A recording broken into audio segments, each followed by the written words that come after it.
Yahweh Shalom at Barak. Father's peace and blessings to everyone who joins this party. Today's party is Get Directed. I see one is joining the YouTube land. Peace to you. Yahweh Shalom at Barak. Father's peace and blessings to you. We get together 4 p.m. to 6 p.m. Eastern Standard Time to speak on entrepreneurship and service in your community. We have 10 different special interest groups that we speak on. And today's special interest group is Teachers of Tanzania. Yahweh Shalom Barak to you, Akati. It's very tabah to see you in the building. Today's going to be another listening party like yesterday. Got some different tunes, though. Special interest group today is Teachers of Tanzania. And each special interest group does have a perspective that we look at. But Teachers of Tanzania, it is artisans. We look at the organic marketing strategies concerning each of those different groups. Now, I'll be honest with you. Today, I didn't prepare a big spiel or anything like that. So there's probably going to be quite a few things that occur as we go along. I'm going to play a little bit of music to get us all started, set the mode, and then we're going to go from there.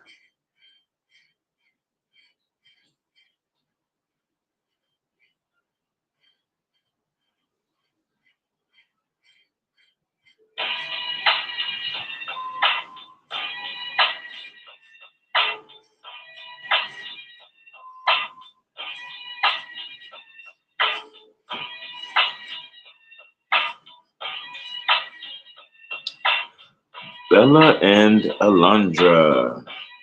Shalom Barak to you. Peace and blessings. Ivani Pando. Peace and blessings to you. Bienvenido. Welcome.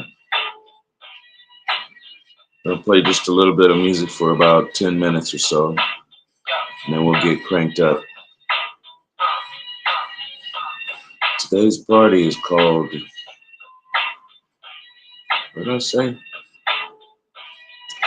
Get your directive. Figure out what your purpose is. Be repurposed.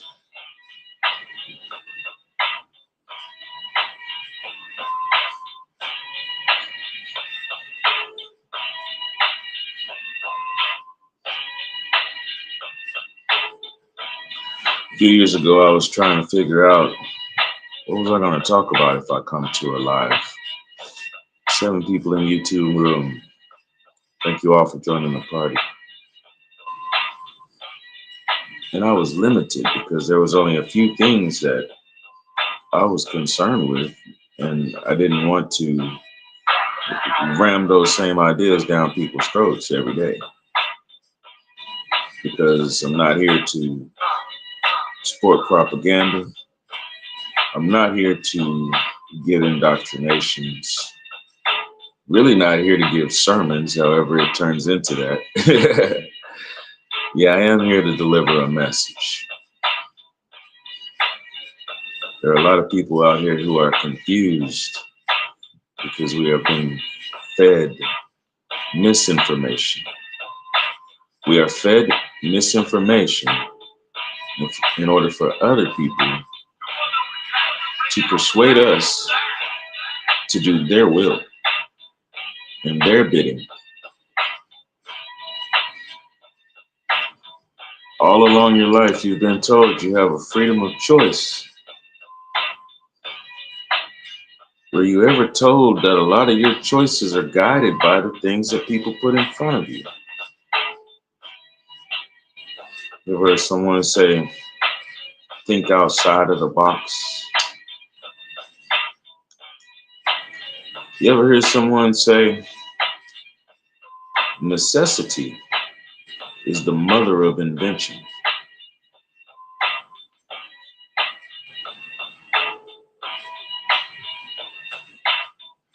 Who's heard the story about the man who went through struggles, provided luxury for his legacy, and his legacy became lazy, so they didn't want to go out and struggle and improve.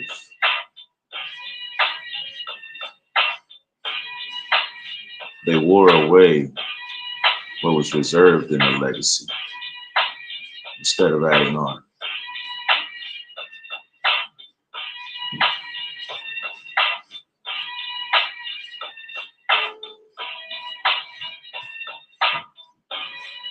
Capitalism is not a new thing. It wasn't invented in 1950 or 1850, not even 50 BC. Try 5,000 years BC.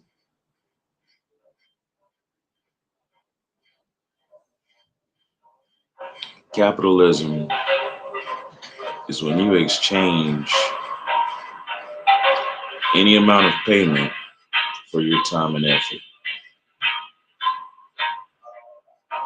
When you exchange any amount of payment for your products and services,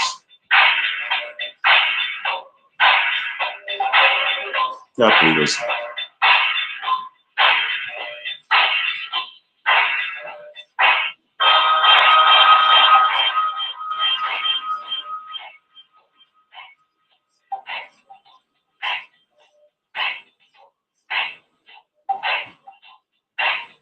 I've got a bag of wheat, and you want to give me 3 shells from the beach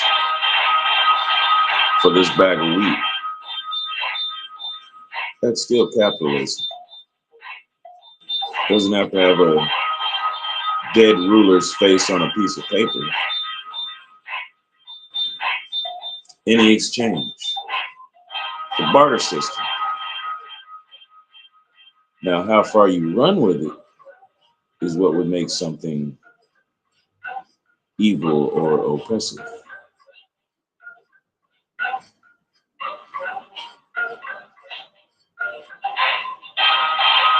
I've taken it as a charge to explain the differences and also the similarities with the Quran and the Bible and the Apocrypha. And some may question, well, what does that have to do with entrepreneurship and finances? First and foremost, you have to have ethics. When you get ready to barter and trade and exchange your services and your products, you need to have some kind of quality assurance. There has to be a standard. What you give to one person, the next person that comes along, you wouldn't give them something subpar. You want to give each person something of equal value, unless you have different amounts that you charge.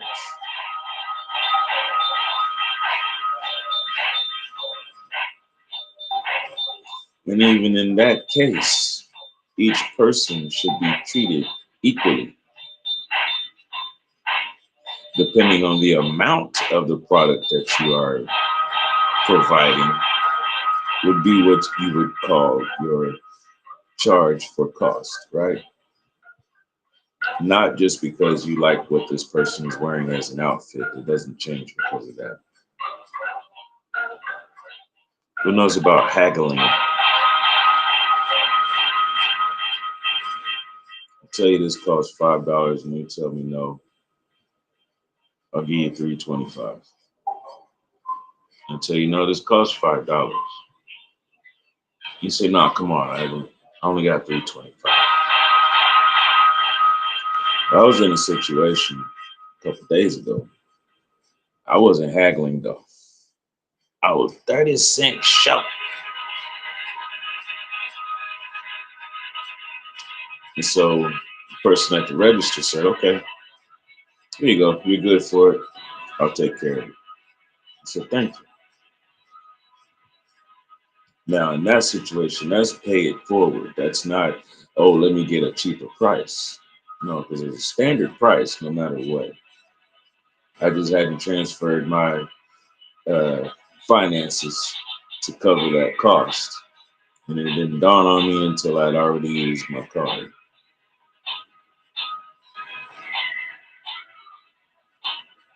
So haggling, got an open market. Someone walks up to you and they ask you, well, how much for your wares? And you say, depending on what the wares are, what do you want? You see, I've sat at a flea market and I watched some prices go up and down in 10 minutes off of one product,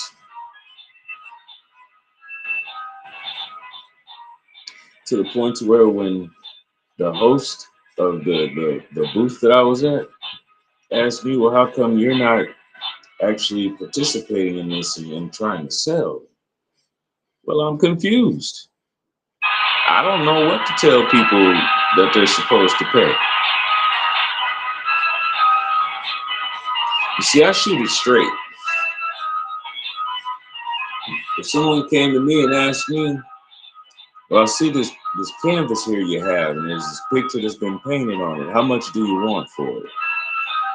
Well, I'm gonna be honest with you. I'm gonna tell you, well, the frame itself costs this, and then the material to put the canvas over costs that. The paints and the brushes in order to put that together cost that. I think I pushed that one out of my head in about a month or so. I'm not gonna charge you for my time. You see, this is on an 8x11. Materials altogether cost about 50. For me to assemble that idea right there and for you to like it and take it home, it cost you $200. You know, I really like this picture, but it does came with 75. Well, I told you that the materials themselves cost $50. And then, you know, that was just to have something in order for me to use as a medium. Now, do you like the picture or do you like the frame? Do you like just the setup? Because I have one of those over here without the picture. You can have that for $50. Now, that sounds like I'm being real raw, but no, I'm not. See, when you go and you line up to go to interviews and you fill out applications and you wait for that call for the interview and all of that, it's your time and effort. And you are expecting at some point to get paid by the hour. I expect to get paid by my effort, not by my hours. Because there are so many different skills right here that I could be putting into place that if I'm in front of you using one of my particular skills, I expect you to compensate me for that skill. That's an attitude of an artisan. Because now I don't have to go to those listing sites where it says, well, these positions are available. And then you go and they turn you away. Or they say, okay, well, we're still hiring. We're still going through the interview. I need to eat today. And we'll call you back 2 weeks. So I got tired of hearing that.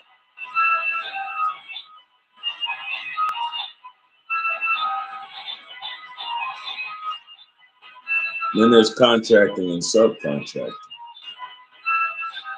I can paint. Paint the inside of a house, the outside of a house, inside of a building, outside of a building. I do that better than I can pay the picture. How much do you charge? Well, it depends. If I'm on a team and I'm not the team leader, I expect at least $20 an hour. If I'm the team leader and you have a project, that could cost you $1.25 per square foot. Then we'll talk about labor and materials, because all of that's going to be factored in. Then once we get a subtotal there, we're going to tack on about 5 or 10%. And then we can negotiate from there. Because the standard started with $1.25 per square foot. What do you want me to paint? Then we're going to factor in the experience necessary to get the job done to your specifications. And then we're going to talk about the fact that there's a going rate amongst everybody. So that's why I'm going to put this other 5 and 10% cap on it to let you know that, all right, well, that's my thumb right there. I'll put 10%. The lowest I'll go is 5%. You go and get another crew that's going to charge you 25% on that dollar. I will charge you 10. The minimum will be 5.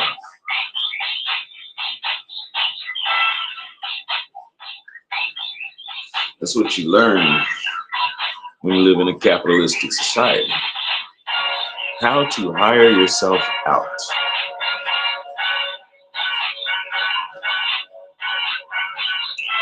Problem is, I don't think that's how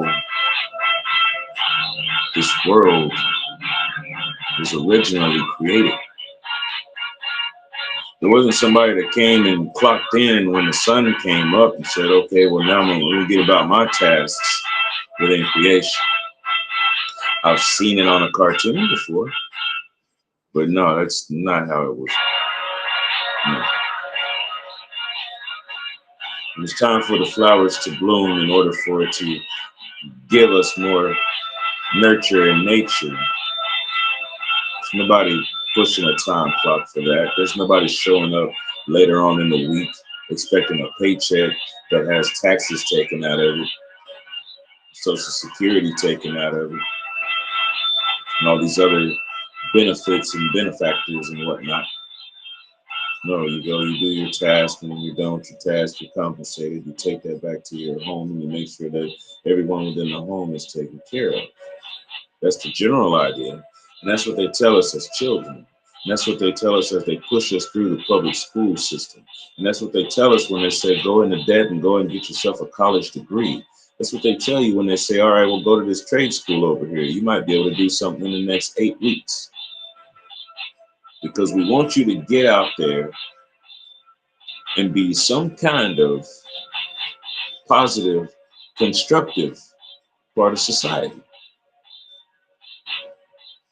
No society actually wants to have the majority of the populace behind the register at some conglomerate franchise. No, because then it means the society has to readjust. If no one is making wages enough to actually cover paying for things, and also producing and shipping and exporting things, then that society will actually go under. It will go into debt. I stopped listening to the news about 10 years ago because I heard about a certain nation that's $1 trillion in debt.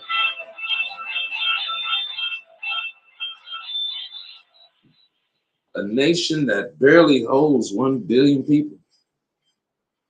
That's $1,000 worth of debt for each person. Just being born, you owe $1,000. But wait, I gotta eat and I have to have a place to sleep. Nah, you owe $1,000.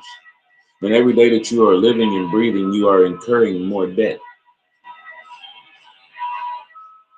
What kind of world is that? But I go outside and the grass is green and the tree leaves are green.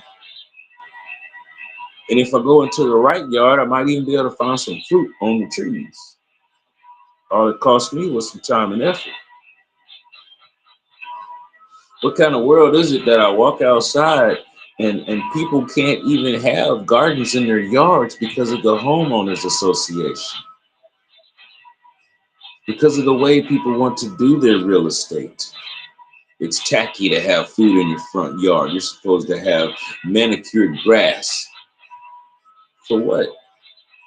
The sheep can't even eat the grass that they want you to grow. For what?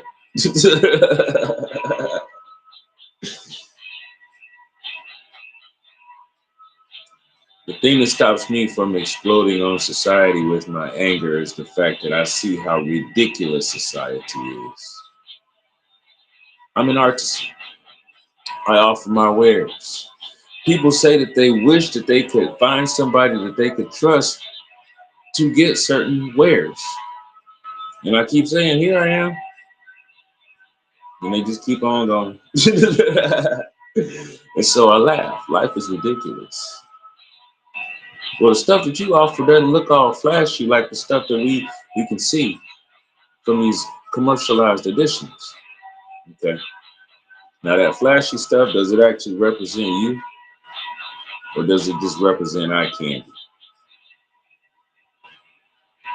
Because I'm an artisan. I'm a producer. I'm not a consumer. $1 trillion in debt for being consumers. Consumption.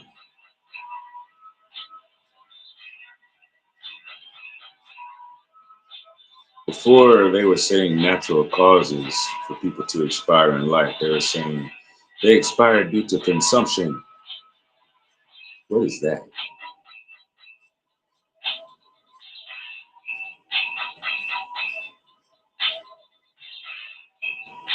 It's funny, you watch television or whatever streaming service you want to watch.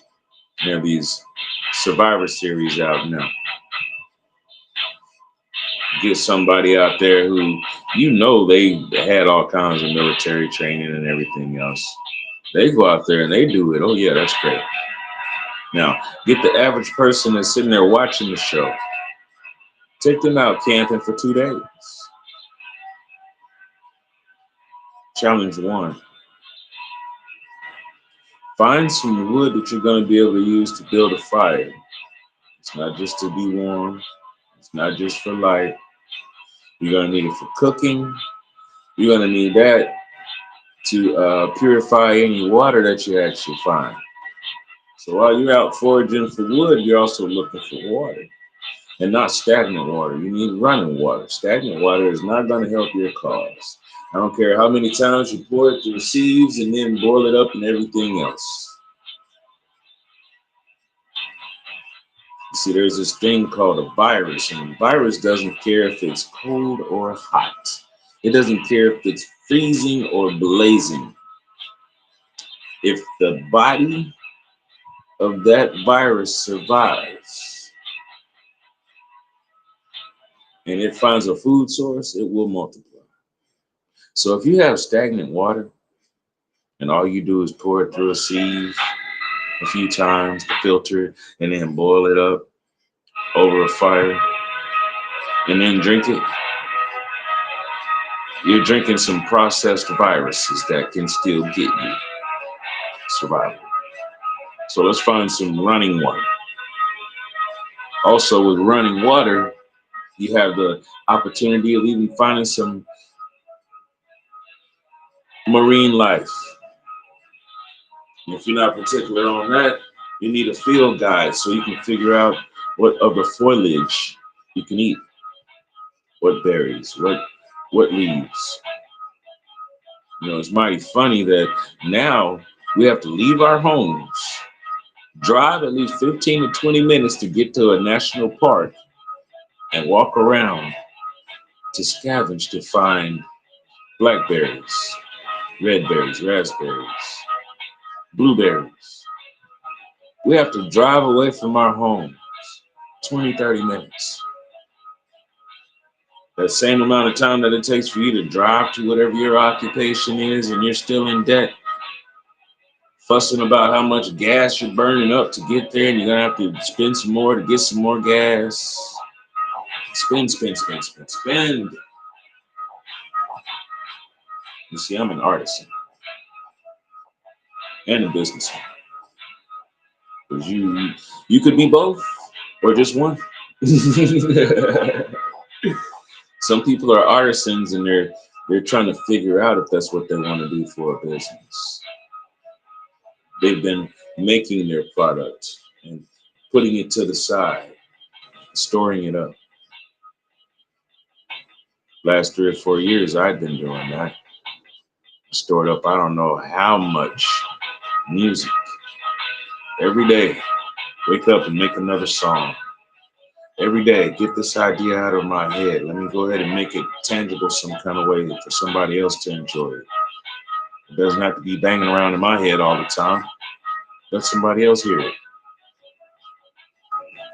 I got these thoughts that I need to put to words. Let me go ahead and type these things up and post them and get them published into the public eye on these digital platforms. Got all these people right now that'll jump up and want to do a live session, and you can't even see their face. They have some picture up, and then you just see this circle doing that while they're talking. Who are you? Where are you? What are you talking about? Figuero, Figuero, Figuero, Figuero, whoa, Figuero, Figuero, Figuero, whoa. Never was too much into the opera. But this playlist that we're listening to, it's put together by two. One, my brother E&D, El Negro Dizzy. And then there was this guy that I was living with. His name slips my mind right now. Rod Dog. Rod. Rod and I shared some musical taste. There were certain sounds and melodies that I liked.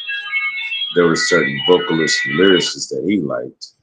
Well, those lyricists were on the instrumentals that I liked. Yeah. Here's a message to FICA. I want to fight you. Taking pieces out of my check, reverse piranha. Struggling me through hard knocks. Try to make me worship jocks when I took my name from Peter Tosh. You can keep your crib as cricket and squash. Don't try to josh me. Leave you dangling by your pinky from a Joshua tree. I've written a lot of songs. I haven't committed most of them to memory.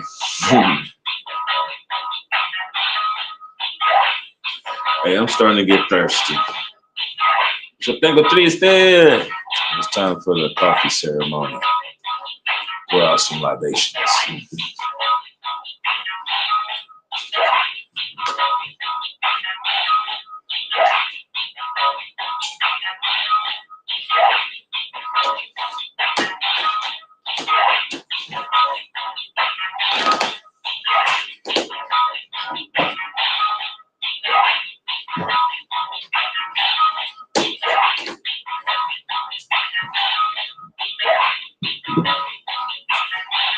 The song here is provided by my brother DJ Fooey.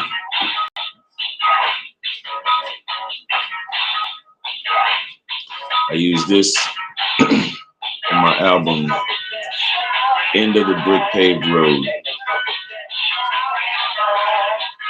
Did a song called A Message to FICA. First time I had a check that had the printout with all the information and state tax and federal tax and everybody tax. I see a box and it says FICA.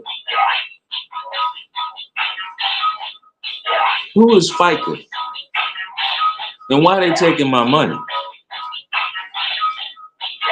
Thoughts of a 16-year-old. 33 years later, I'm still thinking the same thing. Who is FICA? Federal Income Collection Agency. Well, why are they collecting my money and still talking about paying debt? Why do I have to pay more money in after you've taken my money out?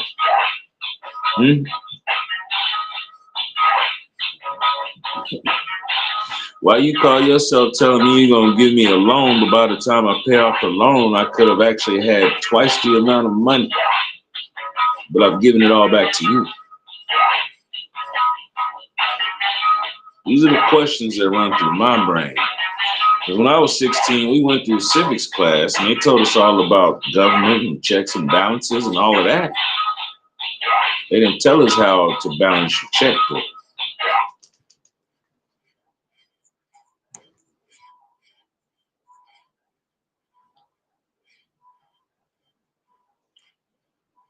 They didn't tell us how to really balance society.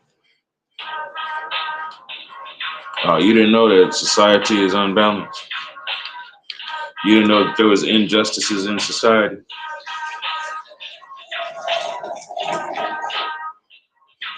Butter.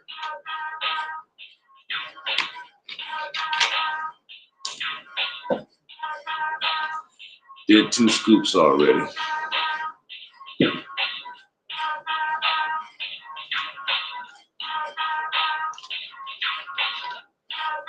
A little bit more water.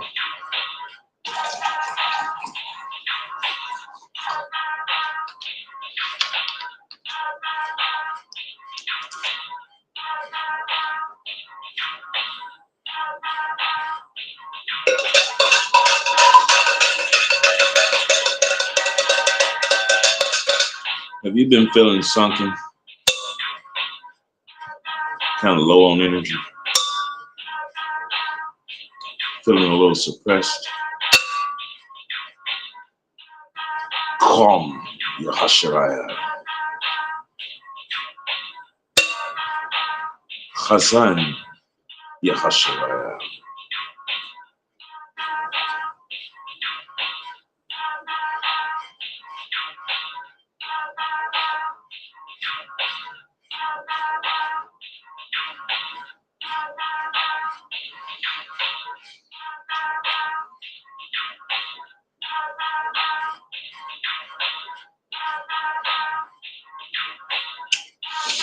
Yeah, so I figured I'm not quite putting enough in there to give it a punch.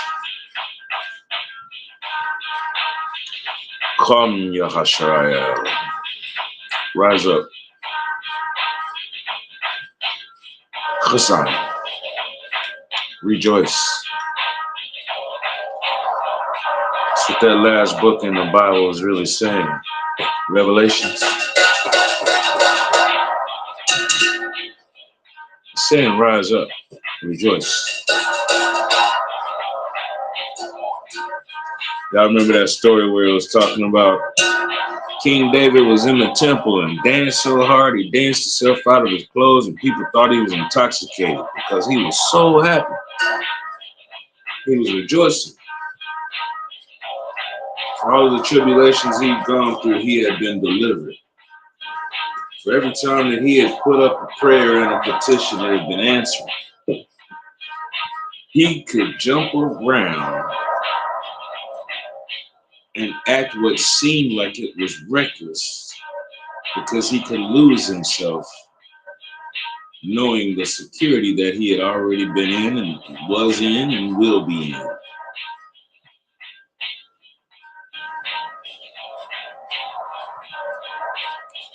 People from outside looking in, they don't understand how you can walk with that bearing. So when you start feeling a weight, when you start feeling that pressure, it's because Jehovah is not a security blanket. You start feeling that pressure because after a while it's trying to get up and move. Your body will tell you, you gotta get up and move. Even if you don't feel like it. If it feels like your body doesn't want to move, but you're really, really agitated, it's your body telling you, yeah, you got to. Don't feel like this machine gonna act right, but you got to. We have working minds that tell us ideas all the time. Now, the issue is, got like 10 billion people on the earth. 10 billion, I think. Maybe more.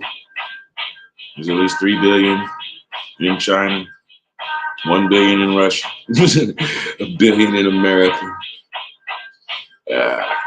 Maybe a million and a half, billion and a half, a billion and a half across the Iberian Peninsula, another 2 billion in Africa, another billion or so in India. Excuse me. Put everybody together in South Africa, Central Africa, or South America and Central America. We're getting somewhere around 10 to 15 billion people on this planet. We all got ideas. Now, out of all of those people in the population, of course, not everybody is on the internet. Some people choose not to. Some people just are not anywhere near the technology. They don't need it. They're doing just fine where they are. Worst thing modern society can possibly do is encroach on some people who have been living a certain way for over 10,000 years. They aren't corrupted by capitalism.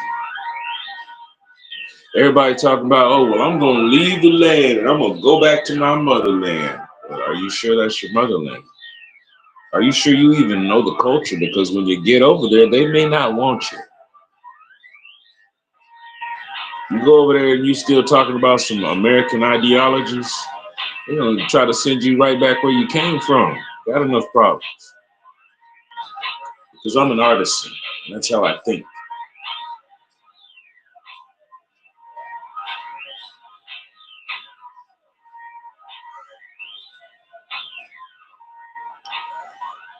Now, with my own personal talents and skills, yeah, I can come here and talk to you and read from the Quran and read from the Bible and read from the Apocrypha and do a review on what I've learned and what I've read at the library and all of that. I can give you a review on all the things that I did as far as studying to get some degrees out of high school, college, and afterwards.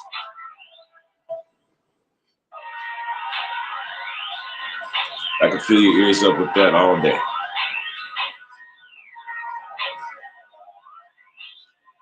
My mission statement, it's not something I came up with. It's my duty as a servant of our Creator. There was a standard that was issued by Yahweh Elohim. Those who wanted to study and learn would be guided by the wisdom of Ravak HaKadosh, and those who were serious about it could follow the example of Yahweh Elohim, sending an example in flesh form through Yahashua HaMashiach. Yahashua HaMashiach was not the only flesh example. We had from Adam all the way up to Yahashua HaMashiach.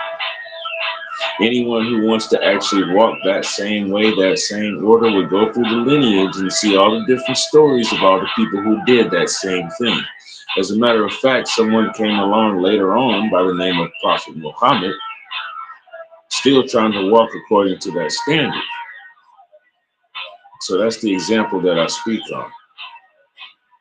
All of the ones who have been mentioned who said we're standing for what's righteous. There wasn't a question about it. There wasn't any argument. There wasn't any debate because they were saying the same things that had been said by their forefathers. And also even the mothers.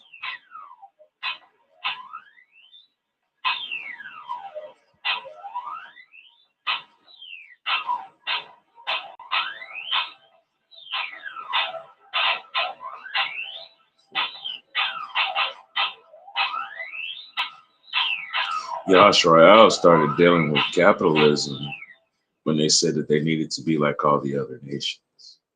We need a king, and we need to do what other people are doing. Moses looked at the people and said, I fear for you, because if you go and adopt those ways, it's going to lead you to ruin. And lo and behold, we wound up with a whole bunch of books about prophets and kings talking about all the things that happened from that bad decision. Selah.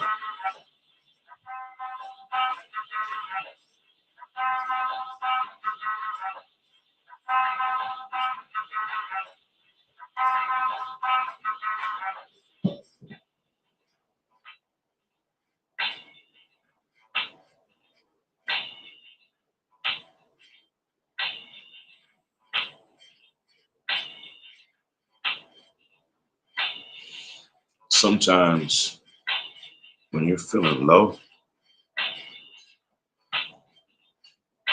it's because you are feeling the weight of the enemy. What can I do? You can reach out and message someone who you love. What if that's why I'm feeling down? It's because the person that I love can't express that way anymore. There's been a rift. Things have happened. I'm not telling you to draw a picture and put some hearts and rainbows on it to make it better. I'm not telling you to write a happy poem or anything like that. The best way to get over hurt and trauma is to work through it. And I'm not saying find an activity to distract yourself. No, I'm saying completely work through it. What caused the trauma? Not only do you put a name to it, not only do you point your finger at it, you look at what caused the trauma. Look at what you are doing in your life to make sure that you don't cause that kind of trauma to anybody else. Look at what you're doing in your life to herald the fact, to speak on the fact, to proclaim, hey world, this is an injustice. I'm not going to tell you the name of the person who did it. You can think I was the person who was subject to the injustice or not. It doesn't matter. I'm just letting you know there was an injustice. In modern day, this is how people would handle it. From my scriptural studies, this is how they would handle it. Since I'm looking at the trauma myself, this is what I propose to do to fix it. And then proceed to post that on every social media site that you can think of. Do yourself a favor. Stop going on social media sites and scrolling and looking to see what people have posted. It's part of what's driving you under pressure. Is because your body and brain is still eating what you're seeing. When you start posting, it's the same thing as when you go in to an 8-hour day toil. And when you get done with that day, you go home tired thinking, okay, I'm justified because after I accumulate enough days, they're going to pay me for me being there and working myself to being tired. Okay, well, in this instance, you're feeling oppressed. Speak out. Each time that you speak out, you're going to get vindication because somebody else is going to come back and say, oh, I feel that too. Now, we're not doing this just so that we can have our voices go out and just out to the world, just speaking to let people know I'm in my feelings. No. Because you can put a copyright on your efforts. That means for each picture that goes up, it's protected by your copyright. Now, you're not doing this for a petty price. You took the time out to say what was on your mind, You took the time out to say how society would handle it. You took the time out to say, I went in my studies and this is how the Holy Scripture would handle it. And then you took the time out to say, well, this is what I'm going to do about it. Or this is what I am doing about it. You make a proclamation. You make a statement. You send a program to yourself saying, I will move. Adon willing, I will move. Adon gave me this brain that factors in and tells me when I'm uncomfortable. You know what the sensation of hot is, so that when you put your hand somewhere that's hot, you move it. When you're somewhere and you're too cold, you get up and start moving around to generate heat.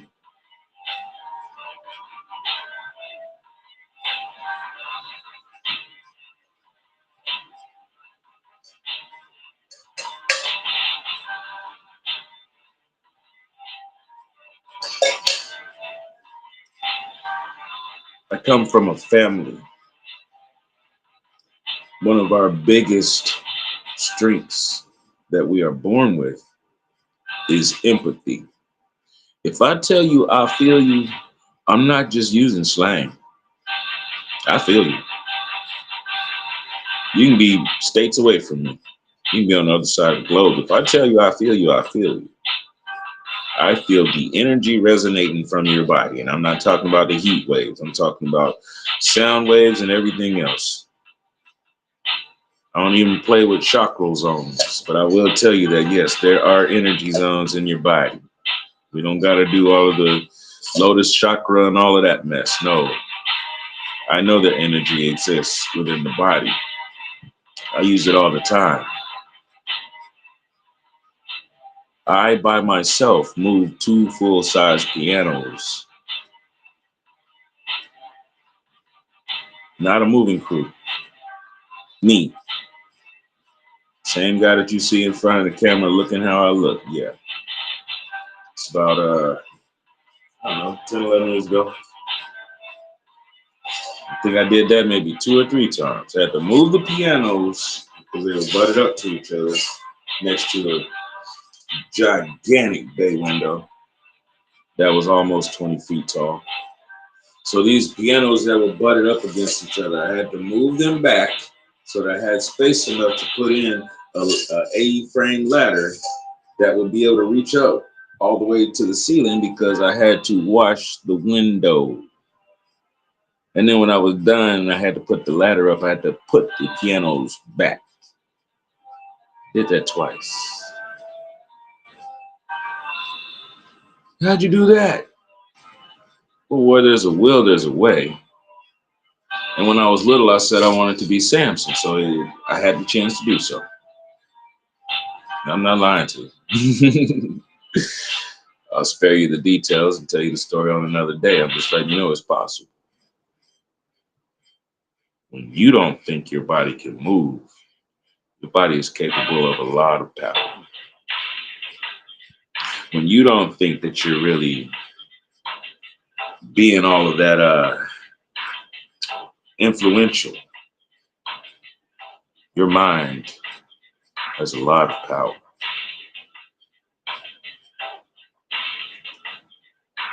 So look at it as a way of relief and release. I've already told everybody around me, if you know me, be prepared. If I look up and I say anything about my mom has passed, that also means you won't hear from me for about 6 months. You won't see my face or nothing. And whatever shape or form I'm in, no, you're not going to see me. Because it's going to be a while for me to even get to the point where I can look at people again.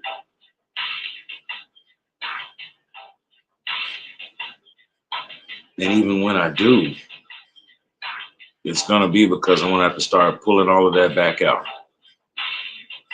Whatever it was that I was thinking, I'm going to need to have to share it with the people. We can go over verses 1,000 times and recite those verses. Here's what happens when you keep repeating something. It becomes senseless.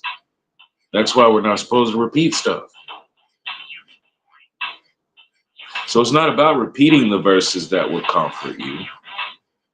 Once again, it's about prayer. And prayer is an activity. You think about it, then you say it, then you do it. In essence, when people tell you faith without works is null and void, it's because all you're doing is just thinking about it.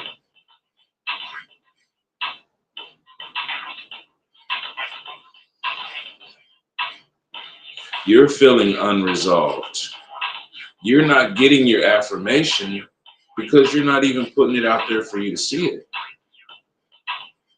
Yes, the message is for the world, but your body won't be satisfied until it is put out there and someone else does say, hey, I felt that. I was moved by that too. You said that. I felt that.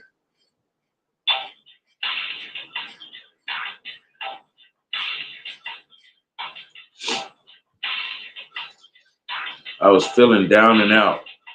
And then in the next moment, I was cackling. All praises to the Most High, our Creator. When you said that, I felt that. Because that's my roller coaster in life too.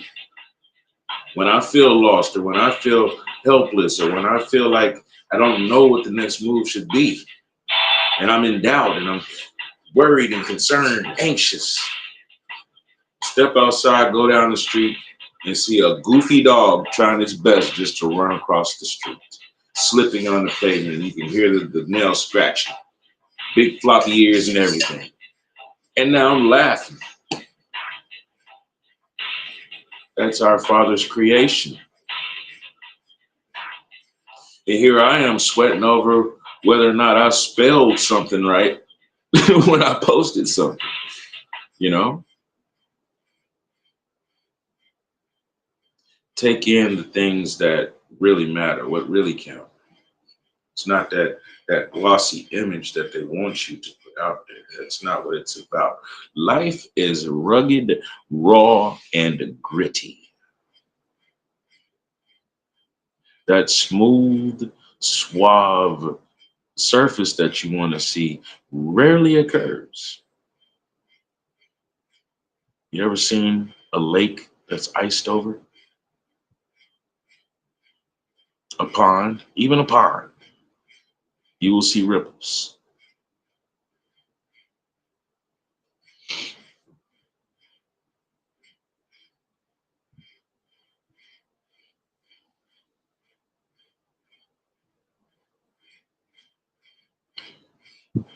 Your timeline will have ripples. Your life, your timeline is supposed to have ripples. Someone once told me, if you're not seeing some blips going up above the line and down below the line, that means it's a flat line. Life is supposed to have ups and downs. That's how you know you're alive. When you go through the difficulties, it's a test. It's testing your fortitude. Because when the good times come, when the Tabah times come, when the festive times come, it's still a test. Are you going to give thanks while you're in this elated mood? Are you going to give thanks when you're at your lowest? Are you still going to give thanks for the gift of life and then look for a way to be positive and productive? The enemy wants to drain your positivity. We know this. That is the battle. We know this. For your every waking moment, we know this. You're not supposed to be coddled. All of us are going to have to go through difficulty every day.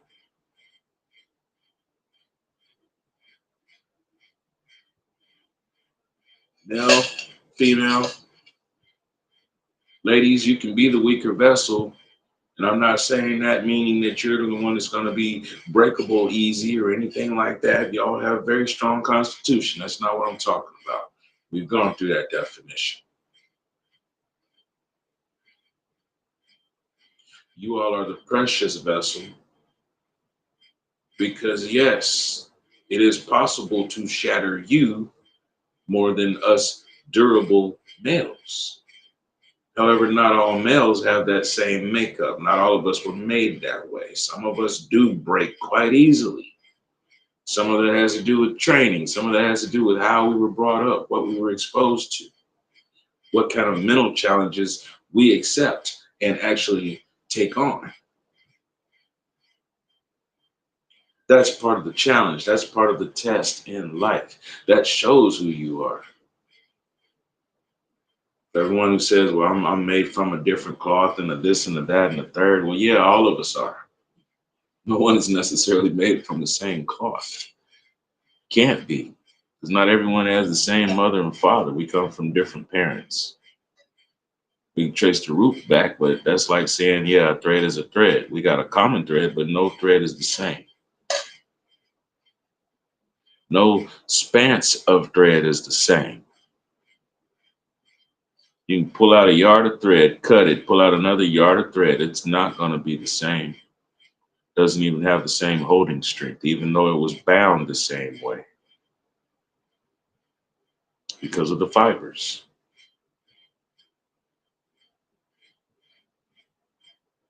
What's all that have to do with dealing with trying to overcome oppression? Oh, real simple. It takes multiple fibers to have one thread. It takes multiple posts, pictures and descriptions and things like that for you to have what's called an article. Imagine if you went through the week, every day you posted just one picture and you did one description about how you were feeling today and what you plan to do, Lord willing, to contribute to your harvest kingdom. Every day. One picture, one short description. That's unheard of. Yeah, I know. I've yet to see it. That needs to be there. And it's something you can do. There is no one stopping you from doing that. Not even yourself. So all it takes is the button. Push the button. So the only way you could stop yourself is if you put that phone on the other side of the room and never touched it again. So nope, you're not even stopping yourself. One picture.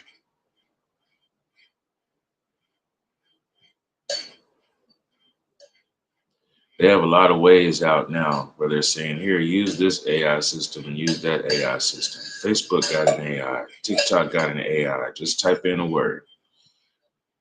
Well, I found some AI systems that are outside of those platforms because when you use the pictures and the filters, then it becomes property of that platform. I was saying earlier that you can actually put your copyright into an image. And I'm not talking about putting a watermark on the picture to where somebody can see a series of numbers on it. No. No. You can embed your copyright into the photo or whatever picture you generate. When you upload it, sometimes it'll say whatever the file name is with all those weird numbers and stuff. It's really telling you the date and the actual assigned catalog number for your picture according to however many pictures you've taken in your camera. or how many pictures you've downloaded, and so on. You can change that name. You can also embed copyright. You can embed all of the information that you want to put in there about who actually owns the picture. That goes for any picture you take with your camera, as well as any picture that you generate. This goes for videos as well. Why am I telling you all this? Because these are ways that you can register your works even if you haven't registered your audio. As a matter of fact, this is a way that you can register your audio. You have a copyright that you have generated from your own profile from the site that I've recommended to go to. That copyright will cover everything else that you produce for the rest of your life. Anything else that you generate, anything else that you say or do, that copyright covers it.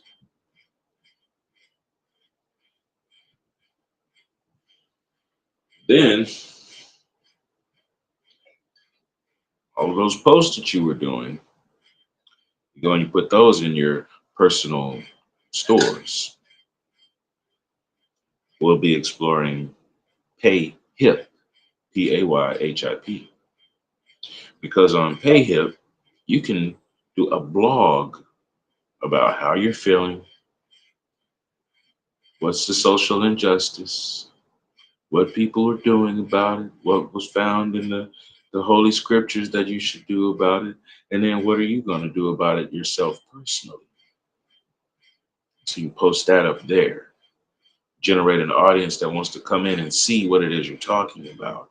And then those pictures that you're posting up, well, then you turn around and you say, these images are available if you would like to get some merchandise. If you'd like a coffee cup with this picture on it.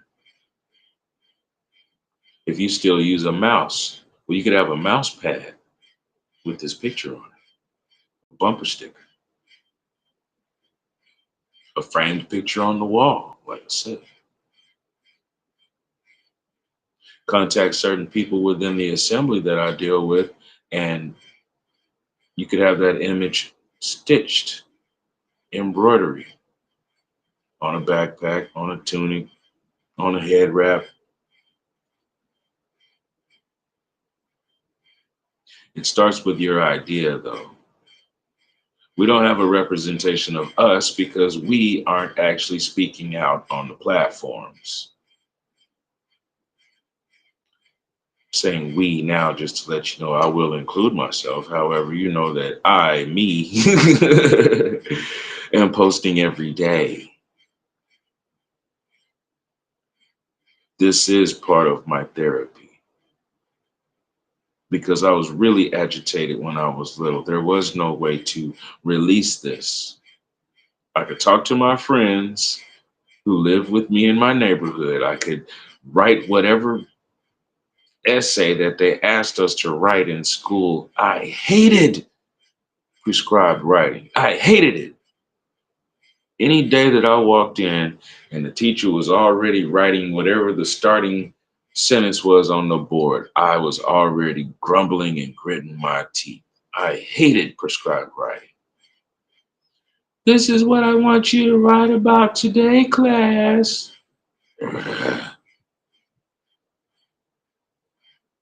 That thought was not even on my mind.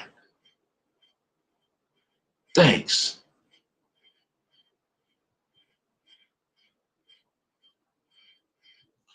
Here's your chance to write about what concerns you. Here's your chance to say who, what, when, where, why, how.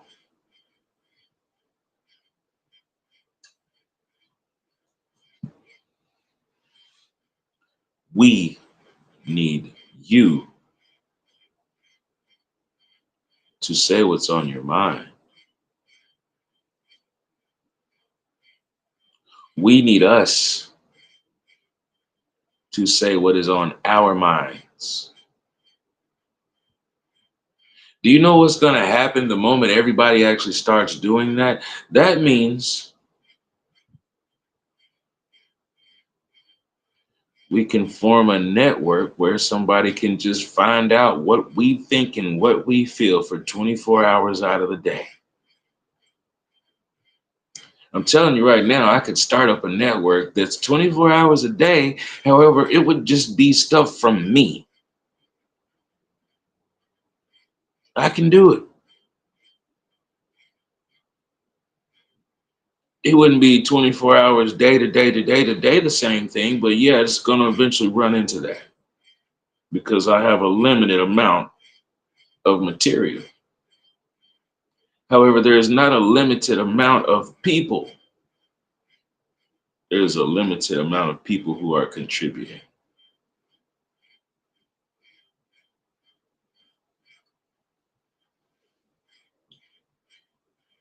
Let me tell you what I was charged with.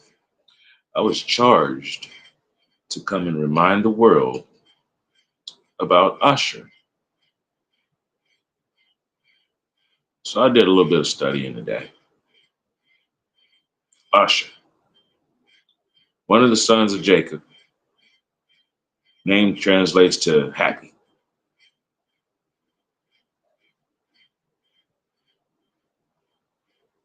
Not much is said about Usher in the Bible. So now I got to go and look in the Apocrypha. Because in the Quran, Usher, Ashura, there's two references. One is a surah, and I'll recite the surah in just a little while. And the other is marking a day, the day of Ashura. Now, there's a modern day holiday that they observe. No, that's not what we're talking about. We're not talking about the martyrdom of a relative of Prophet Muhammad. Allahu Sallallahu wa Sallam, our Father's peace be upon him, all prophets before and after. No, that's not what I'm talking about.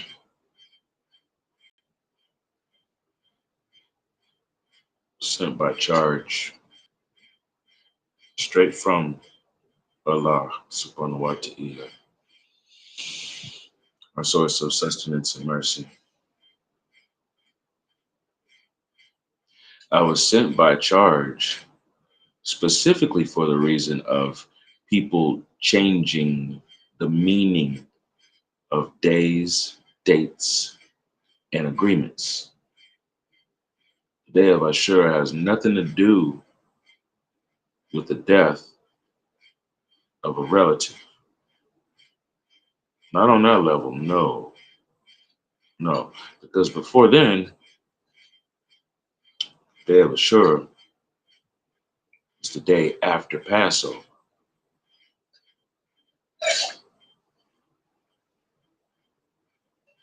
And I'm not talking about when our Messiah was placed on the cross. I'm not talking about that either.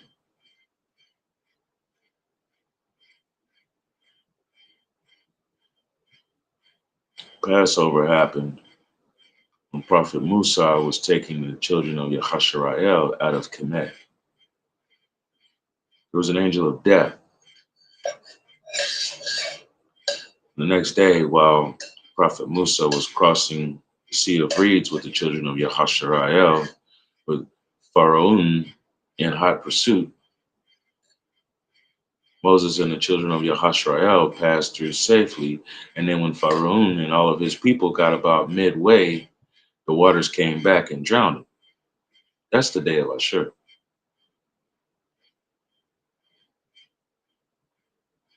There's a story of Ibrahim and his nephew Lot, and a few other people got together and went to battle 7 kingdoms who were doing evil in the land.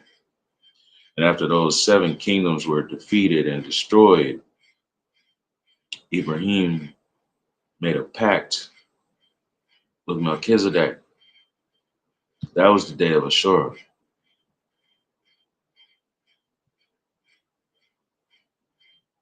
That was my charge. I'm supposed to get up here every day and speak on it.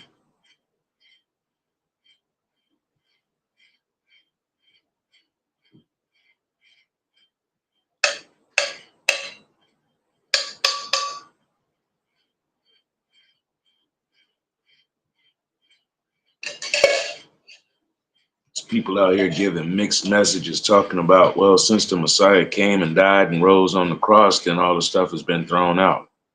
Says who? You can't even remember the first rule that you're supposed to do to live by, and you're trying to tell me everything to throw out. Number one rule: love, honor, worship only your Creator. That means follow your Creator's rules.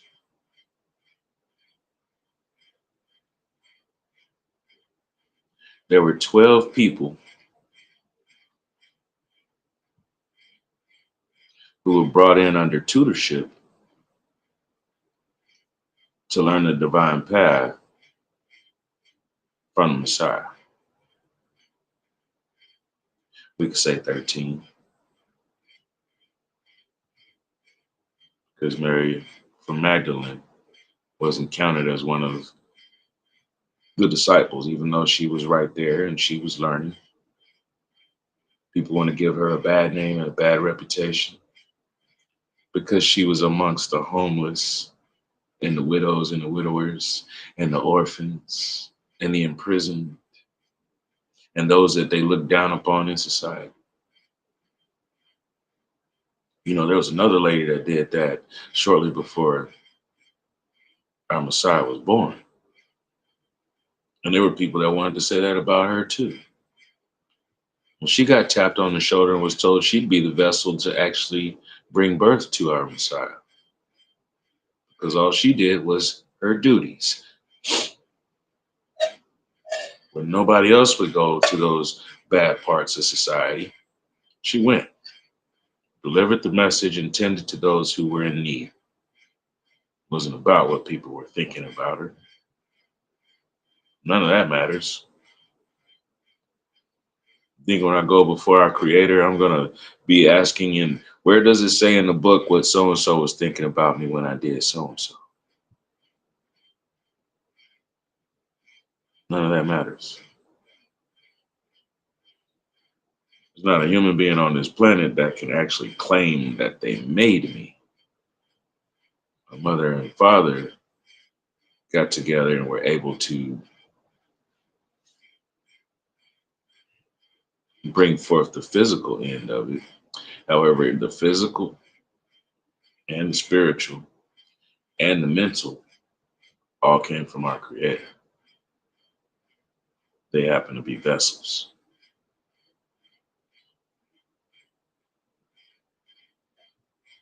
We have to remember that we were sent here for a mission. We all have trauma because of things that our family trained us to do, trained us to perceive.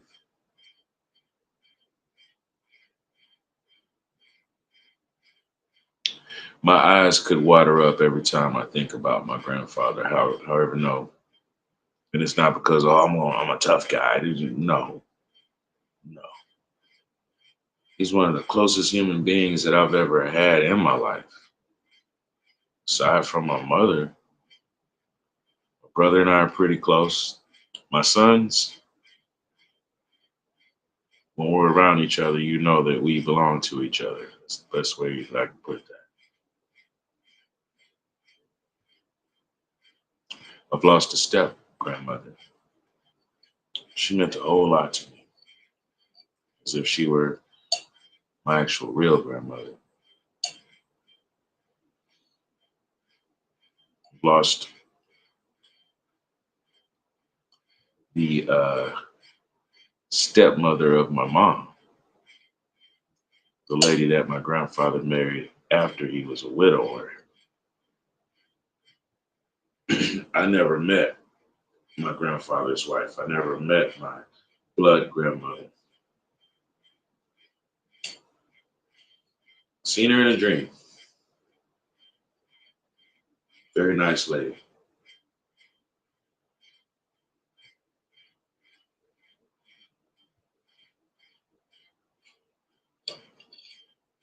In this world, we are taught to hold on to things, to hold on to people. We have to hold on to not just the memories that we built with them, hold on to what they taught us and share that with other people. In the Quran, it says, when you think of people who have passed while in battle or have gone through doing the things they were supposed to increase their stature and have passed on to be in front of our Creator, we don't look at them as dead. They're still very much alive. Those who were doing their deeds according to the will of Allah are going to be granted happiness, everlasting bounty, meaning those beautiful meadows and the springs with the water running underneath. That's what that description is about. We don't think of them as dead because they live here with us. They live in your heart. They taught you some valuable life lessons. And then it's up to you, pull a seed out of your heart, put it into somebody else when you pass by. My friend Tropic Wildstyles, the one I said that when I see a butterfly, I'm supposed to be reminded of him.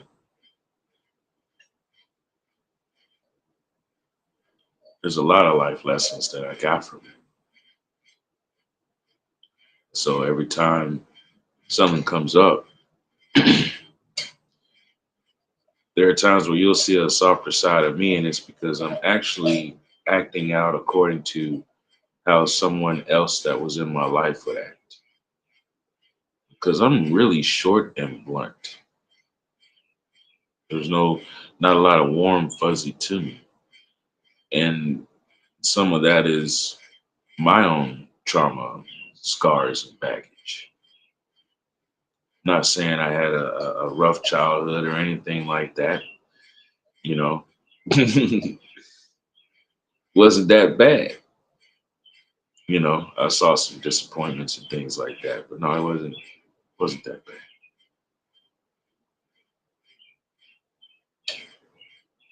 It's something that I grew into.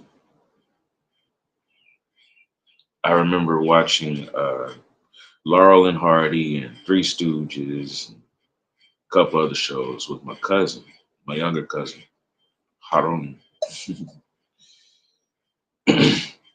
And for the longest time, we would sit there and we would both laugh at the same things, laugh at the same jokes.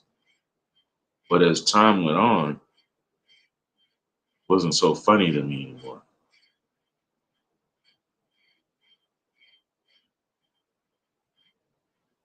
Ecclesiastes took over. I was an old man when I was 8. Ecclesiastes took over. Some church sermon somewhere, sitting there and the preacher was going on. And he had said about 4 verses out of it. And I just kept on reading through the whole thing while the man was talking. And then in the back seat on the way home, in the car, still reading it. Got to the house, got out of all them sticky, icky, ugh, cumbersome clothing, got into a t-shirt and some shorts or whatever, and opened the book right back up and read it again. And it was a done deal. I never looked back. Something as simple as buffoonery turns my stomach because I look at all the anguish that we're actually going through. I can't abide time for buffoonery because we have work to do.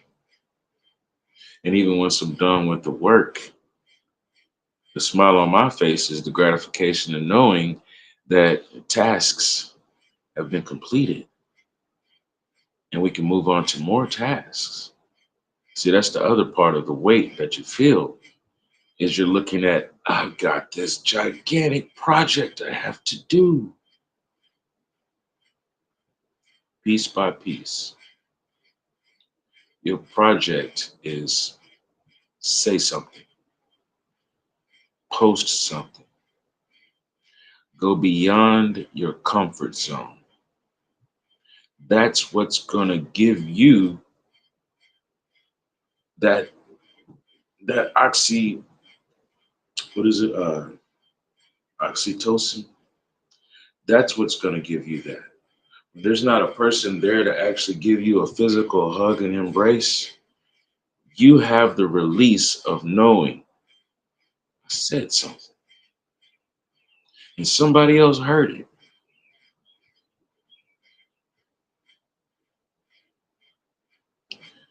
Please remember, we are not in the business of protecting other people's feelings when they stomp on ours. We are in the business of protecting each other, those with like minds and shared interests. But we can't have like minds and shared interests if there's nothing for us to look at and see and compare and share. Your stomach is tightened up because you haven't released, you haven't exerted the energy.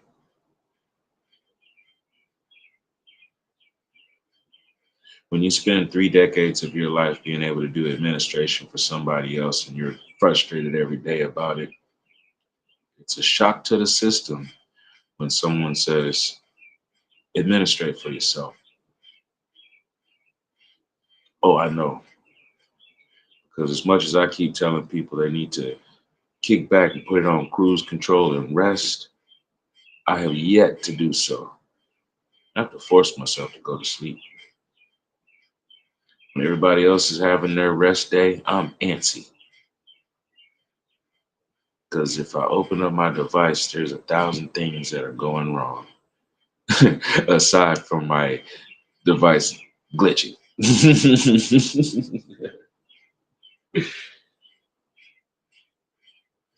No work means to actually just ignore reality. Ignore that reality exists. That is damn near impossible. And I'm not telling you to excuse my French. I mean exactly that. Because the word damn means stop.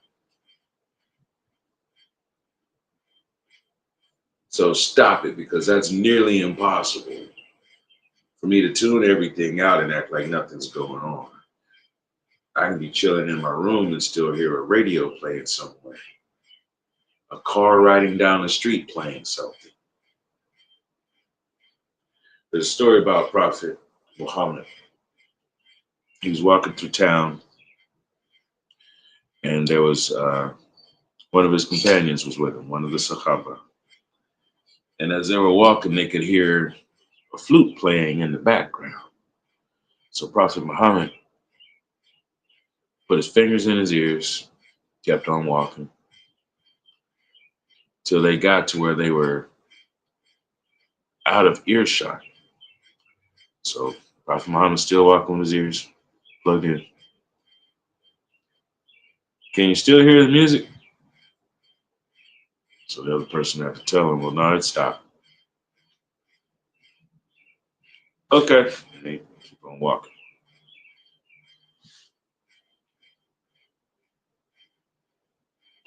It is better to cover your ears than to go to the source and complain about it.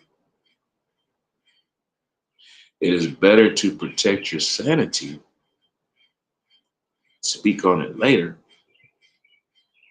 than to get caught up in the mess.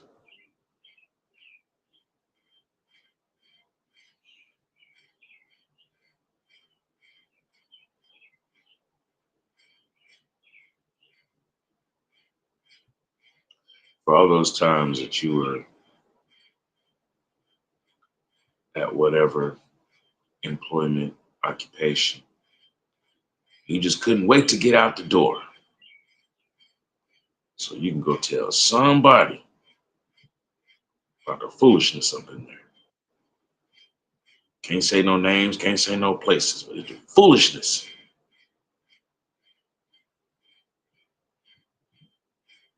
But here's your chance to actually explore why you are supposed to come up out of Babylon.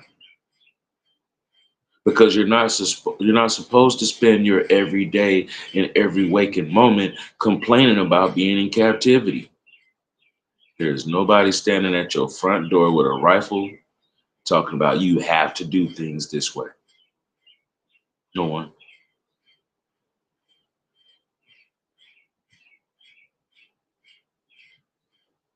You're feeling the weight of your own personal duty.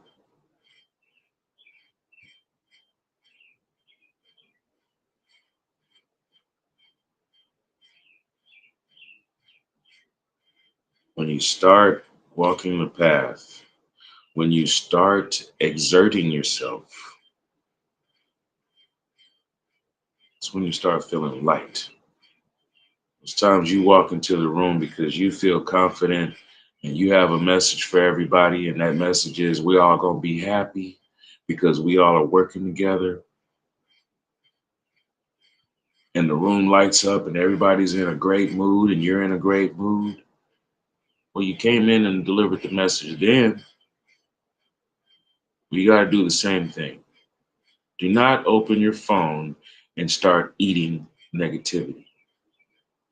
Open your phone, go to an app that helps you be productive. Make something, post it up, and then post it to as many sites as you can think of. And then go sit down somewhere and think about what you did and wait. Wait for the responses.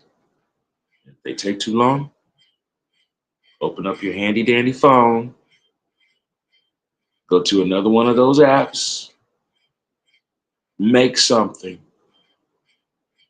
and post it up. And if that doesn't work,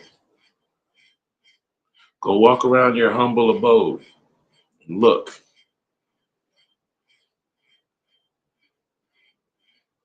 What's missing? Oh, let me go over here and pray real quick. That's what's missing. Basmalahi ar-Rahmani ar-Rahim. Alhamdulillahi Rabbil Alameen. Ar-Rahmani ar-Rahim. Maliki yawmiddin. Iyaka na'budu wa iyaka nasta'in. Ihdina as-sirata al-mustaqim. Sirata al-ladhina an'amta alayhim. Ghayril maghdubi alayhim walad dallin.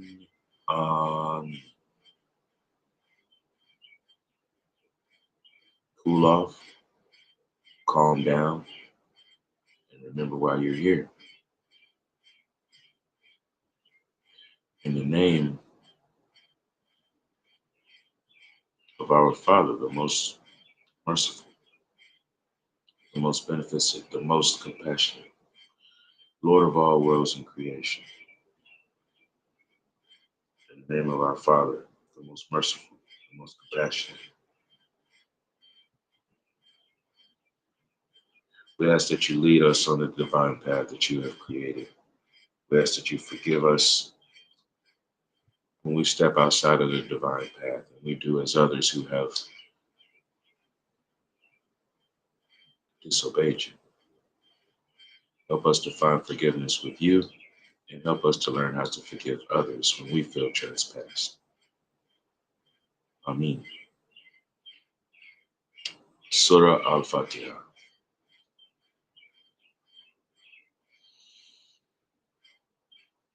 Surah Asher.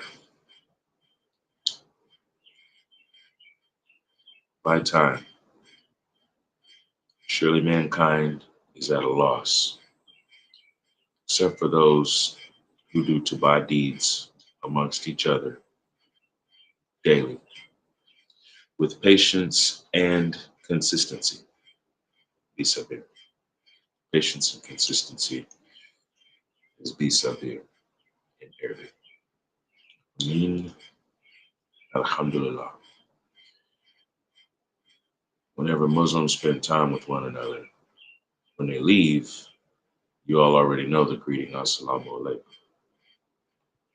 before leaving each other and ending the conversation. We would recite Asr. So, like I said, I'm here to remind you of Ashur.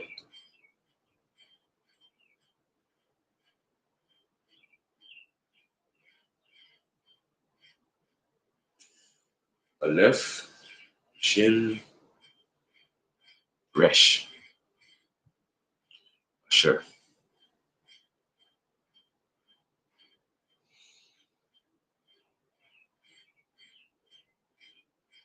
Those seven kingdoms that Ibrahim had to battle, they were polytheists, doing evil. The Pharaoh that Musa had to deal with, he was a polytheist to the point to where he had the Kemetian deities lined up and also placed himself as one of the deities, doing evil in the sight of Adon.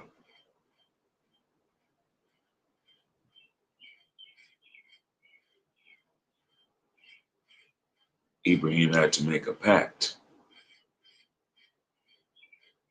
There will be no toleration of polytheism. There will be no toleration of anything outside of the standard. We won't take away from the standard, and we're not going to add on to it. For all the stories that we read, these case studies in the Bible about how so and so did wrong in the sight of Adon, and here's the consequences, here's the penalties. Every now and then you'll get a prophecy. Oh, and lo, from above in the heavens, I saw the city of New Jerusalem descending in the clouds.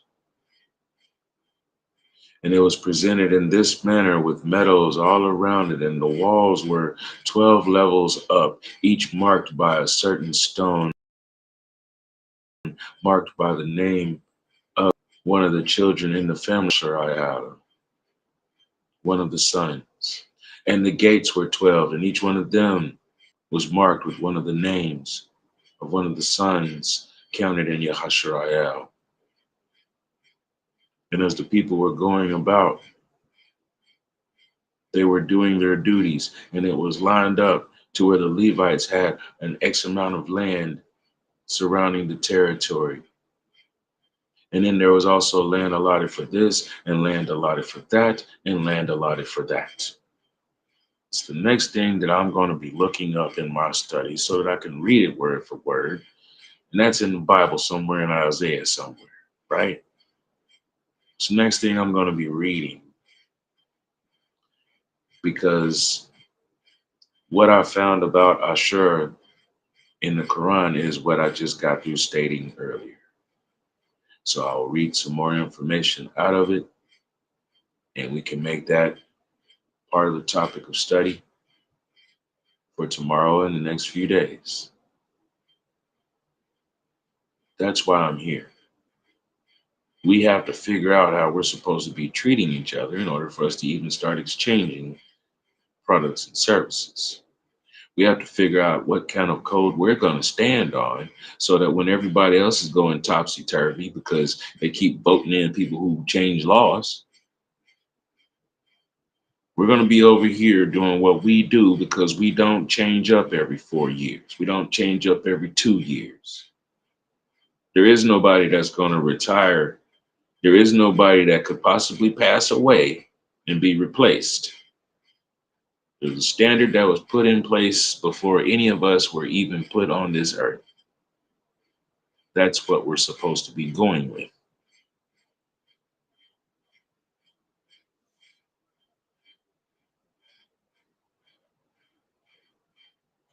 Told you all the other day, it took everything in me to not post something on Saturday, even though it's supposed to be my day off.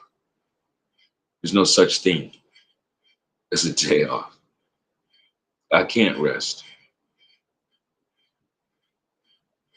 until there's other people building on the same projects that I'm working on, until those blueprints are actually complete, until someone else jumps up and says, "This is great, let's expand. I'm going to do this in my area." Until that happens, I have no reason to stop and rest except for to replenish my body. That rest is when I sleep, and I'm thankful when it comes. But other than that, no, I can't really take a day off. What Sabbath? Sabbath is not always going to fall on Saturday. So, like I always say, I just choose that day because that's what most people call it. Really, Juma, what you would call Friday. That's supposed to be my day off, but no, I'm an imam, so I have to lead you all and let you know what's going on. If you hadn't made it to your mosque on the day of Juma, I'll be there to give you a message. Adon willing, inshallah.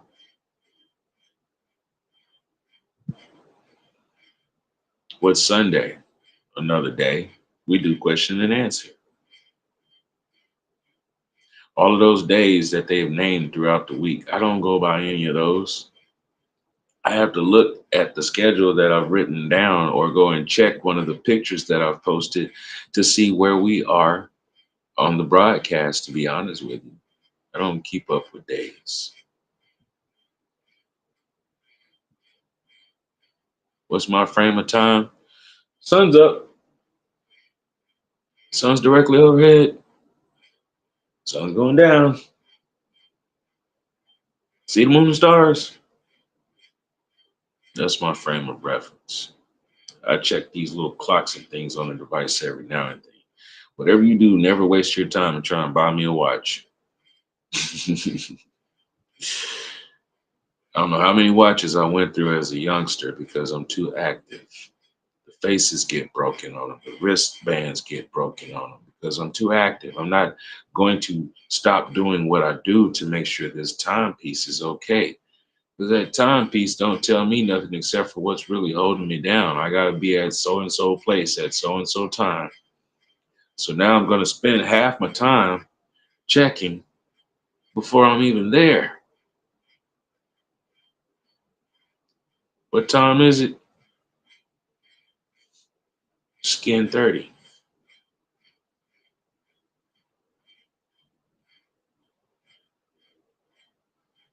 Time is it? Time for me to stop worrying about a watch. So what are you watching? Hmm? Really though. So yeah, keep that in mind. Most of the weight you are feeling is your own. What do they say? Grace? Charisma? You're feeling your own weight. So you have to put it out there so that other people know you exist. Your words, your thoughts, your pictures, not what anybody else posted up. You've shown that you are strong in sharing and liking other people's content. Now it's time to show that you have content. It is time to show that you have something that is valuable. Be the ATM. Be the ATM. Give the world a product that comes from you. Your mindset, what you have learned. You have to share those things. If you don't, it's going to drive you. It's going to drive you just like when you got into it with somebody and you held your tongue instead of letting them know just how erroneous they actually were. You held your tongue, went all the way back home, seething about it, bubbling up inside. And they went home and went to sleep. Get it out. That's a toxin. Just as much as you can become constipated from the things that you eat and it sits in your bowels, the same thing can be said when you hold on to a thought and you don't release it and you just hold it right here and hold it right here. You're sitting there being affected, being depressed and oppressed while life is going on. Your diaphragm has been crushed down and you're not pushing it back up.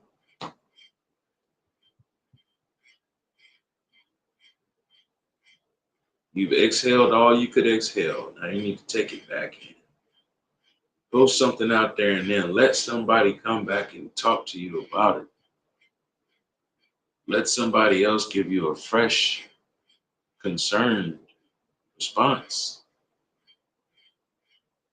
And when they come to you and they're actually typing in words and not just a smiley face, when they're typing in words, cheerfully respond back. This is why you need to go and do this on platforms that you don't normally use. You want new people to come and find out about you. Your friends will not make you a millionaire. Your friends can only do so much to help you be successful and to eat on a day-to-day basis. I just went through the figures. There's over 15 billion people on this planet. I don't know too many people that can name 1,000 people that they are in direct contact with all the time.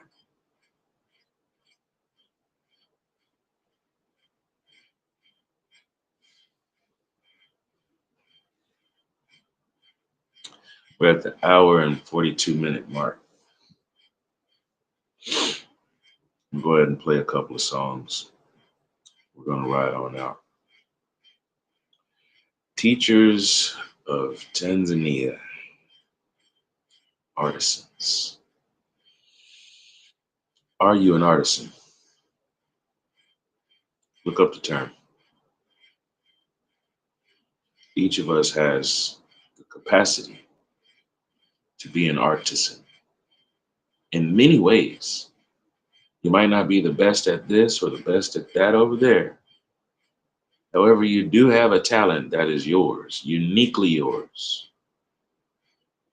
And when you start using that talent to interact with other people and serve them,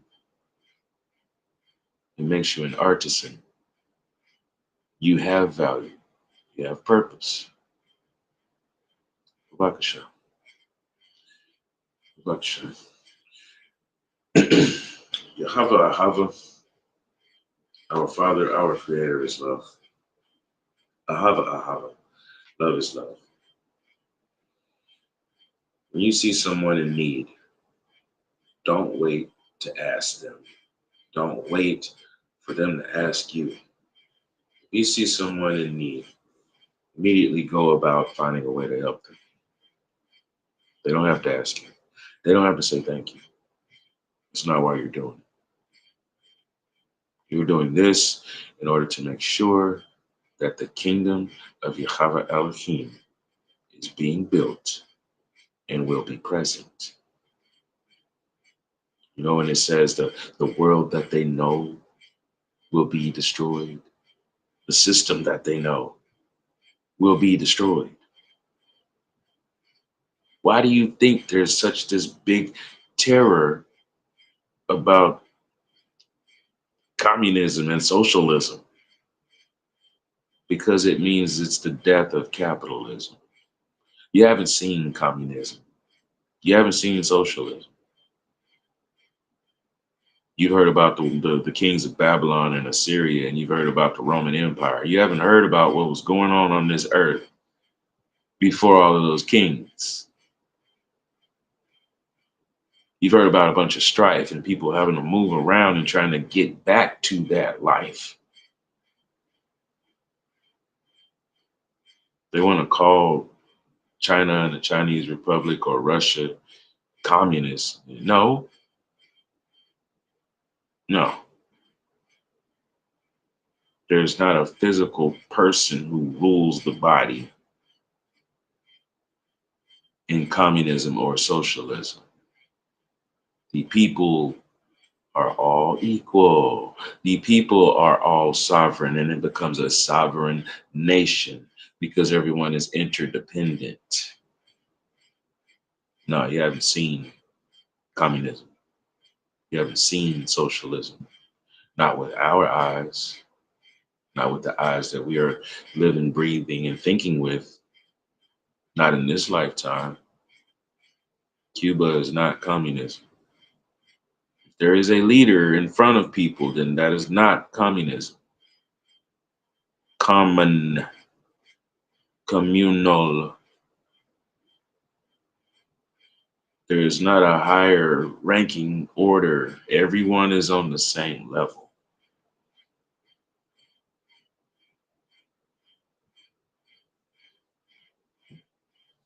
There is no rank and file. There doesn't have to be.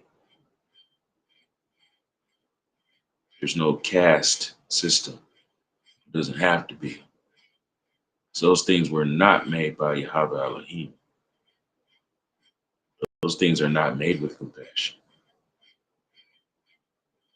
There you go. You want a visas? Here you go. Things that do not contain compassion. Run with it for the next 365 days. I'm sure you'll be able to find more than 365 things. So each day, here's my list. Number one, Constitution of the United States of America does not contain compassion. We the people of the United States in order to form a more perfect union and excluding 3/5 of the population. No compassion. Don't get me started, ladies and gentlemen. I did find some coffee. And it's a bright, sunny day. I'm going to try my best to not get into any trouble today. I pray you do the same. I pray you have an excellent day. No matter what's going on with you, I pray you can come out of it. Because that's as far as I can go with it. After that, it's between you and Yahweh on how you work it out. If you need a shoulder, if you need an ear, you know where to find me, and my line is open.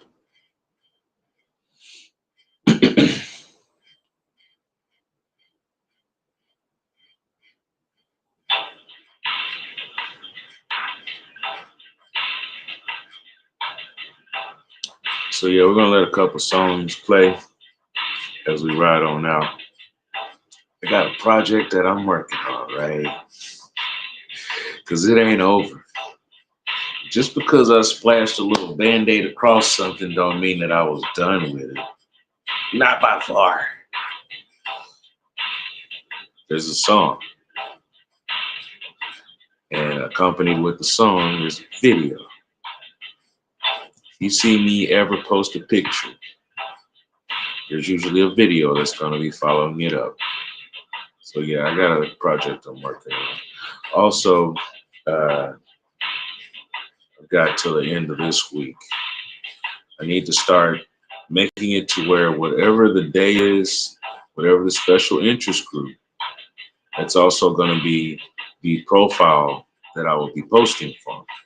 So each special interest group is going to have its own profile, meaning I don't know if I'm going to go as far as Facebook and all of that, but definitely need to have a WordPress site, um, YouTube channel, definitely a coin for DSO. I'm hammering it out in my mind right now because yeah, that was all part of the plan and the lineup anyway. For each and every one of the different special interest groups, then we're gonna have a profile for it. So if a person wants to go and visit and see what it's about, that'll be a lot better than trying to go to my Angelic Discipline channel. There's all kinds of stuff there. There's over 1,000 videos posted there, you know. More than that, I'm sure. I haven't really looked at what number it said. I know there's a lot. Let's see what else.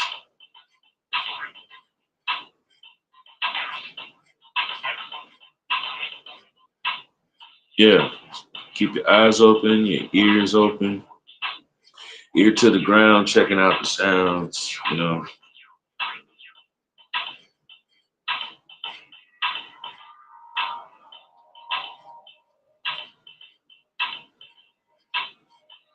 I don't remember what tomorrow's thing is. Shame on me.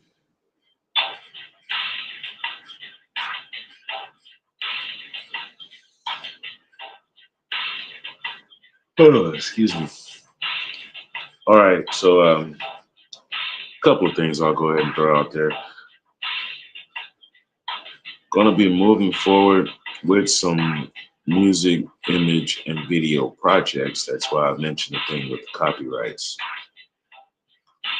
Outside of using an album UPC and the ISRC, as long as you have your copyright, you can place your products, audio, visual, on PayHip and still sell them because you're protected. It's your property. Uh, that's the other place for everything that's going on with these special interest groups. They will be going over to PayHip. For everyone who have generated a coin, I will be reaching out to you through email to give you your seed phrase. That'll be the profile that we share between us for teaching purposes. I want you to go and make your own profile that I don't even have access to. Because once you get used to it, I'm not going to be accessing the coins that I'm developing for you. I don't want to because I'm about to be juggling a whole lot, right? So no, I don't want to even be in it like that. I'd rather you actually have two coins when it's said and done, a coin that you made yourself plus another coin that's in your honor. That's the whole point in this. That's something I want to hand to you. Back in the day when I went to take classes for web development, it was a 2-year course, and you get a 1999 IBM laptop when you're finished. For everything that you're doing, working on in class, well, you're going to take it home with you so you can keep using it. That's what this is for. You buy Bitcoin, you don't get to take Bitcoin home and chill with it. You buy Bitcoin and it has to sit in a vault somewhere like the bank. But if I hand you a handy dandy coin, it's yours to do whatever you want to with it. The power behind you posting on Facebook is a power that you could have by multitudes. A laborer came back to the master after the master had given him talents to invest. And the laborer came back and said, Master, now you told me to go and invest. And we do know about this one market over here. I found 4 more. So I took what you gave me and split it 5 ways. Now, with the market that we normally use, it grew. But these other 4 over here, since I split them 5 ways and kept each of them with their own activity, they all grew. So then we can put all 5 back together and look what we've got. The whole time it was investments. So here I am, I'm telling you, post a picture with your thoughts because it is an investment. It's an investment in yourself. Is an investment in the future of our assembly, our community, our families, our legacies. It is an investment into the kingdom of Yahweh Elohim to actually speak, because then you're doing your work. And that's a starter, because after you start speaking, then you can start recording your organized thoughts, and then you publish them. That's the lead into for PayHip. Publish your blogs. There's a lot more people coming to PayHip than there are going to any other site, from what I've seen. The laborer came back to the master to report. I've seen activity. Merrill Lynch doesn't grow just because of the name Merrill Lynch. No, people have to go there and invest in it. So if you see where there's traffic and investors, you need to go find out what they're standing around and doing. Because that means that investors are looking for places to place their finances, not just put it somewhere. That doesn't work. It has to be somewhere that's growing, not somewhere that's just been there the whole time and it looks like it's worth something. No, it's been worth that same thing because it was just buried in the dirt. It's just there.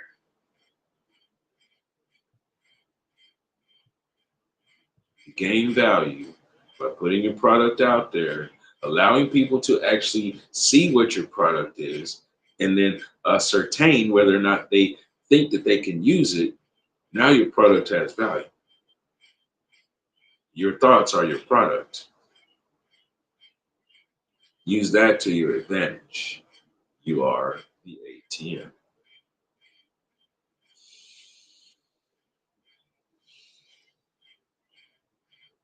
I think we've chewed over that subject as much as we could. Put this in your mind. Tanzania is not that far away from Burkina Faso. I'm talking about distance. Many much love and respect to everyone who has swept through to this party. I thank you.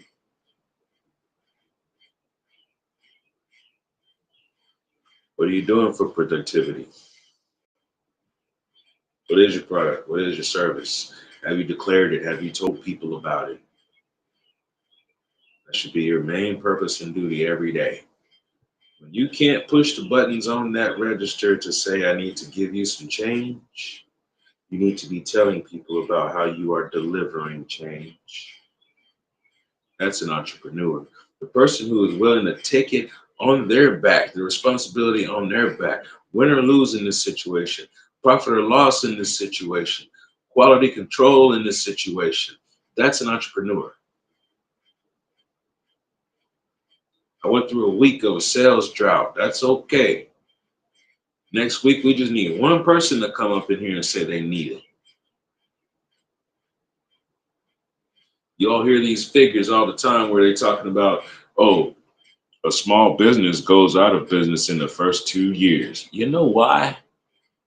There's nobody supporting them. Everybody's waiting for them to get bigger. It's layman's thoughts. Let's do better. We are producers. We don't think like consumers.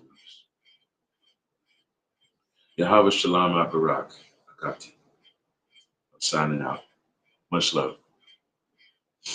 Till next time. And oh, by the way, I wasn't fussing at you. I'm fussing at everybody who hears this because it's the truth. Fussing at all of y'all. Get up, stand up for your right. Get up, stand up, don't give up the fight. Y'all ain't even fighting. Get up. Much love.